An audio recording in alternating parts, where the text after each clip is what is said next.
Millions of Kenyans are heading to the polls today to elect a new president following intense campaigning. Opposition leader Raila Odinga and Deputy President William Ruto are the front runners to replace the current President Uhuru Kenyatta. MPs and senators that will join Parliament will also be elected today. Let's get you the latest on the ground. Bring in VOA journalist Kennedy Wandera, who's live to us from the Kenyan capital, Nairobi. I already see snaking queues there behind you, Kennedy. Voting has begun just over an hour ago. How's it going? Yeah, as you can see here, the noise behind me, many Kenyans have come in long queues to vote for their preferred candidates in this particular election. And where we are here is Nairobi. This is Olympic primary voting polling station here. And the queues are so huge, and that's why we expect Kenyans to demonstrate their democratic rights. Yeah, and it may be lost to some people that there are actually 4 candidates, at least according to my understanding, who are running for these presidential polls, or at least for the role of president, but 2 candidates have stood out so far.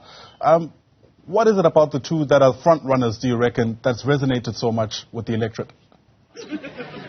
Yeah, of course, like you indicated, Ayanda, we have the veteran politician Raila Odinga and his main rival, Deputy President William Ruto, who are the key contenders in this particular election. And this particular polling station that I'm standing in, this is referred in Kenya as a stronghold for Raila Odinga, and that's why you're seeing long queues for the voters who want to demonstrate their democratic rights. But of course, there are too many contrasts between Raila Odinga and William Ruto. William Ruto is banking on the votes from the young people, while Raila Odinga is banking his votes from the constituency that he says fights for justice and democratic principles in the country. And therefore, when you see the voters who turned up at this polling station, they are saying that they are ready to demonstrate their voting right to ensure that they vote their leader.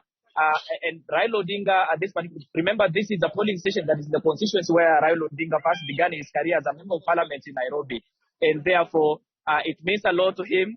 And for the people who come from this particular constituency, they believe that they have to demonstrate their right. And we just don't know how they are going to vote, whether they are going to vote for Raila Odinga or they are going to vote for his rival, Deputy President William Ruto. Yeah, in most, at least let me say many African countries, there's always a concern around young people not pitching up to vote. From the lines you're seeing early this morning, is that a concern this year? No, it looks like perhaps it was a myth, because when you see on the queues here, we have young people who are lining up. And one thing that has really created a buzz here is that from the Odinga's camp, we've seen young people who've been using whistles to wake up each other to come and vote. And I can see on the queues many young people who queued to just come and demonstrate their democratic right to vote for their preferred candidates. So perhaps we may be able to look at it at the final tally, but I can see the young people who are on the queue to vote right now. It's certainly a long day ahead. Kennedy Wandera, thanks very much indeed for an early take on these much anticipated elections. Kennedy's live to us there from Nairobi. That's the capital city in Kenya.